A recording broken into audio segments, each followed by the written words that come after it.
Olá, aluno do portal IED. Meu nome é Felipe Lima, sou professor e advogado.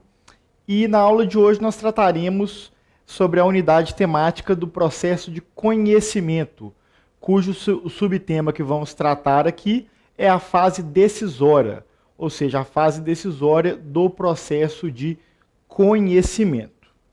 Bom, o processo de conhecimento ele está regulamentado no Código de Processo Civil entre os artigos 485 a 501. Esses artigos, para todos aqueles que são aí, do ramo do direito, né, notadamente aplicadores do direito, juízes, desembargadores, advogados, promotores, todos nós devemos obrigatoriamente conhecer esses artigos e recomendo a todos a leitura também da letra fria da lei, e não somente de julgados, de jurisprudência e de doutrina.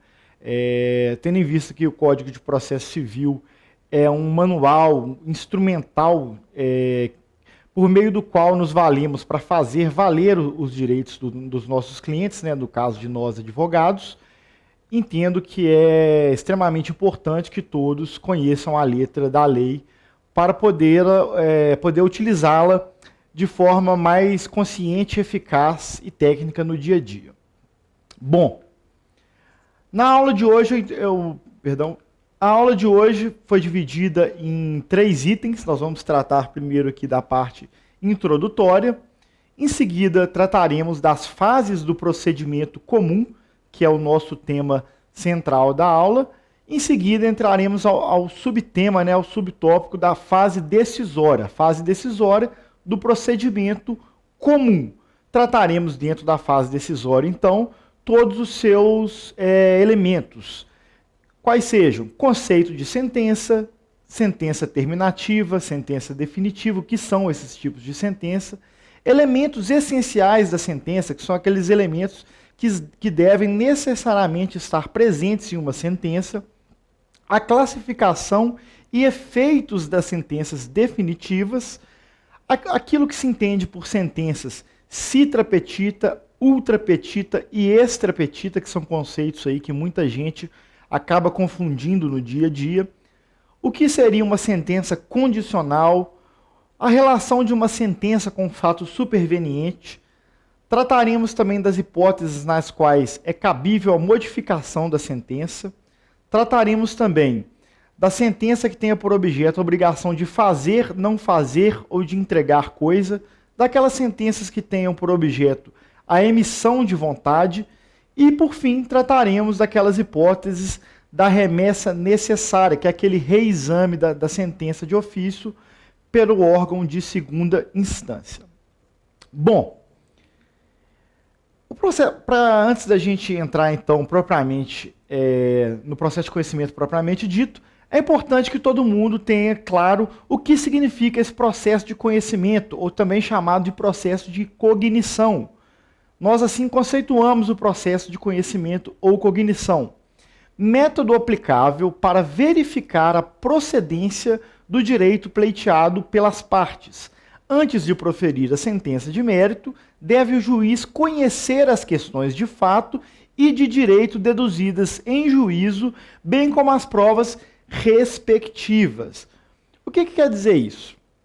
Como o próprio nome diz, o processo de conhecimento ele vai trazer ao juiz uma questão de mérito controvertida, que vai exigir que o juiz faça um exercício de cognição profunda. Ele vai analisar ali os argumentos trazidos pelo autor, os argumentos trazidos pelo réu em sede de contestação, ou também aqueles argumentos trazidos pelo réu em sede de reconvenção, porque o réu também, muitas vezes, pode apresentar aí reconvenção ou um pedido contraposto em face de uma ação sofrida por ele.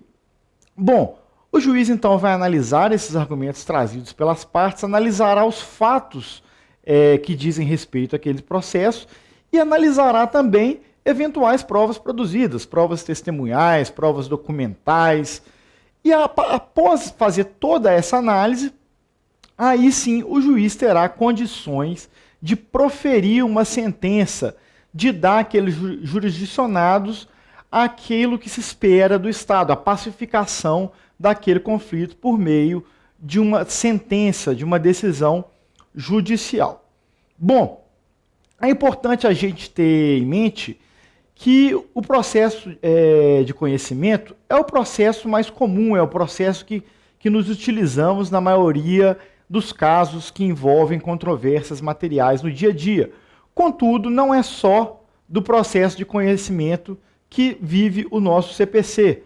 Antigamente nós tínhamos aí, antes do novo CPC, basicamente 3 tipos de processo. Nós tínhamos o processo autônomo cautelar, extinto pelo novo CPC, tínhamos o processo de conhecimento, que permanece incólume atualmente, que será objeto de estudo deste módulo, e temos ainda o processo de execução. Então, com a extinção do processo cautelar autônomo, nós podemos dizer que atualmente nós temos 2 espécies de processo no novo CPC, no CPC de 2015, que é o processo de conhecimento e o processo de execução. O processo de conhecimento, como já disse, será utilizado naqueles casos em que é necessário que o juiz se aprofunde na análise daquela matéria, se aprofunde na análise dos fatos, da lei, também de uma eventual jurisprudência controvertida e daquelas provas presentes naquele processo. Ali você vai buscar a declaração do seu direito. Bom, e o processo de execução? O processo de execução ele será utilizado quando a parte já goza de um título executivo. Não haverá aqui, então, necessidade de reconhecimento do direito material por parte do juízo. O processo de execução ele já é embasado por um título executivo, como o próprio nome diz, que tem força cogente. Ele já é o fundamento do processo. O processo de execução, então, ele servirá mais como um meio de tornar eficaz, de colocar em prática aquele direito que a parte já detém, do que para verificar se aquela parte tem ou não o direito, como é feito no processo de conhecimento. Bom, mas e quanto ao cumprimento de sentença? O cumprimento de sentença não é uma espécie autônoma de ação, não é uma espécie de processo? Não. O processo de cumprimento de sentença, o cumprimento de sentença ele é uma fase, tão somente uma fase do processo de conhecimento. Após a tramitação do processo de conhecimento, obtida aquela sentença requerida pelo autor, ele vai estar, então, diante de um título executivo judicial. E o cumprimento de sentença é o meio adequado, o meio para se fazer valer aquele título judicial, que é aquela sentença. Lá do outro, caso o autor já goze de um título executivo extrajudicial, não haverá necessidade de ser realizado um cumprimento de sentença. Ele poderá, então, utilizar outra espécie processual que goza de rito próprio, que é a ação de execução.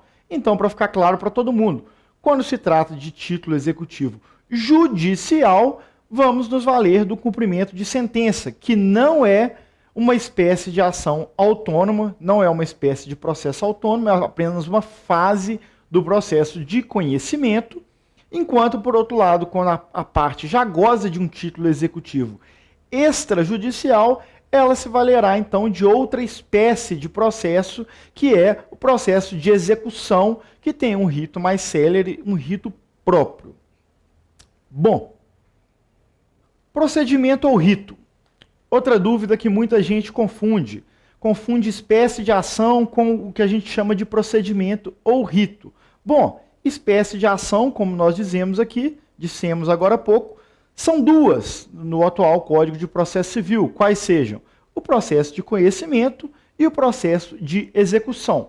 O procedimento ou rito, por outro lado, não se confunde com uma espécie de processo, mas é a maneira pela qual o processo se desenvolve.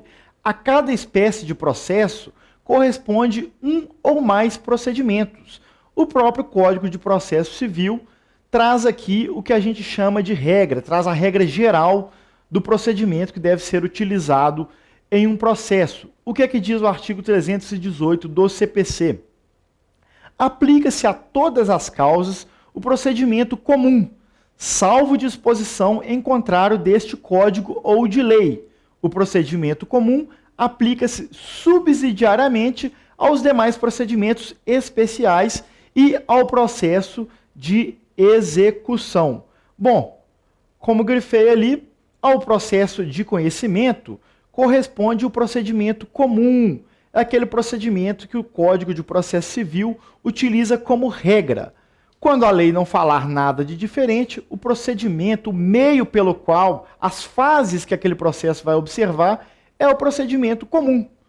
Naqueles outros casos em que a lei trouxer um procedimento especial, não se observará o procedimento comum em regra, mas ele servirá subsidiariamente a esse procedimento especial, como, por exemplo, no processo de execução, em que há um procedimento especial, mas na ausência de norma ou na ausência de especificação quanto a alguma situação daquele processo que não encontre regramento no capítulo do procedimento especial de execução, o procedimento comum deverá ser utilizado de forma subsidiária para resolver aquela lacuna, para resolver aquela questão controvertida quanto ao procedimento, ao trâmite do processo.